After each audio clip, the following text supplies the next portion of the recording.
सो हम कर रहे हैं कंपैरिजन ऑफ एसिडिक स्ट्रेंथ और पिछले टॉपिक में हमने देखा comparison of ortho meta para nitrophenol, जिसमें हमने देखा कि para nitrophenol is the strongest acid as compare to the other two नाइट्रोफिनोल्स।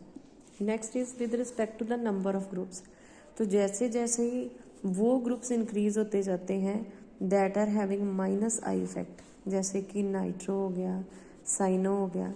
तो इस टाइम पे हमारे पास जो एग्जांपल है that is with respect to nitro group. तो for example 2,4,6 tri nitrophenol, it is stronger acid than 2,4 dinitro, it is stronger acid than para nitrophenol, it is stronger acid than ortho nitrophenol. तो reason क्या है कि जैसे जैसे number of electron withdrawing groups increase होते जाते हैं, जैसे 2, 4, 6 ये हो गया 2, 4, 6 ट्राई नाइट्रोफिनोल। तो यहाँ पे जो नेगेटिव चार्ज है that is stabilize by 3 electron withdrawing group. तो ऑब्वियसली वो एसिड सबसे स्ट्रॉन्गेस्ट एसिड होएगा। और अगर हम इसको कंपेयर करें in terms of pKa value, तो जो एसिड जितना भी स्ट्रॉन्ग होएगा उसकी pKa वैल्यू उतनी ही कम होएगी। तो यहाँ पे जैसे जैसे एसिडिक स्ट्रेंथ कम होती जा रही है वैसे वैसे pKa वैल्यू इंक्रीज होती जा रही है। 0.38, 3.96, 7.16 एंड 7.17।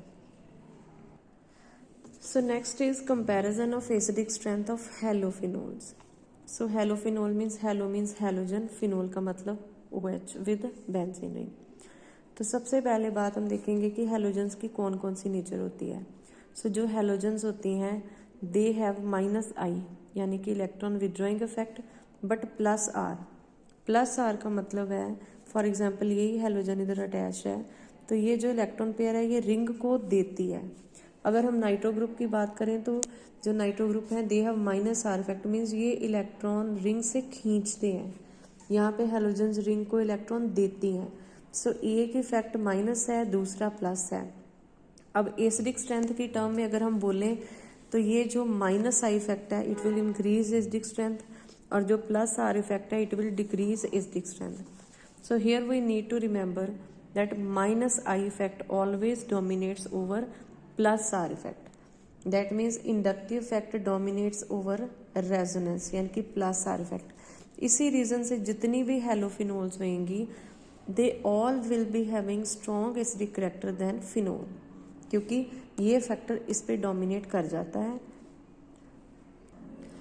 सो नेक्स्ट है if we compare with respect to position ortho meta and para halophenol, तो इस केस में सबसे स्ट्रॉन्ग कौन सी होनी चाहिए that on the basis of minus I effect. तो we know that minus I effect के बेस पे हम कह सकते हैं कि minus I effect decreases with distance.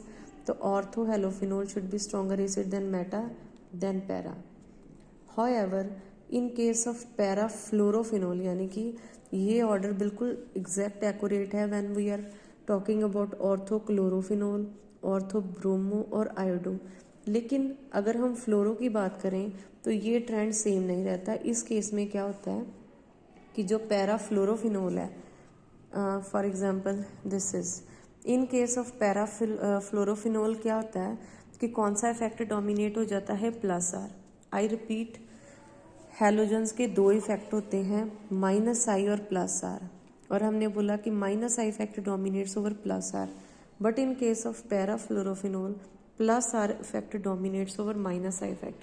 Plus R का मतलब क्या था इलेक्ट्रॉन पेयर रिंग को देना, क्योंकि यहाँ पे फ्लोरीन का भी 2p ऑर्बिटल है, कार्बन का भी 2p ऑर्बिटल। तो ये जो 2p ऑर्बिटल की इंट्रैक्शन होती है इससे बड़ा ही एक स्ट्रॉन्ग पाई बॉन्ड बन जाता है। पाई बॉन्ड मीन्स कि यहाँ पे सफिशिएंट डबल बॉन्ड करेक्टर आ जाता है। As a result of this that phenol will be having less acidic character.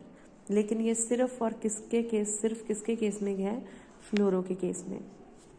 और एक प्रॉब्लम आती है जब हम बात करते हैं ऑर्थो हेलोफिनोल्स की। तो ऑर्थो हेलोफिनोल्स में भी बाकियों में कोई प्रॉब्लम नहीं, सिर्फ ऑर्थो हेलो फ्लोरोफिनोल में ये प्रॉब्लम है कि यहाँ पे क्या हो जाती है intramolecular hydrogen bonding.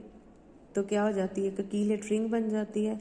As a result of this क्या होती है कि जो ऑर्थो फ्लोरोफिनोल होती है ये सबसे वीक एसिड है in spite of its high electronegativity as compare to chloro bromo and iodo.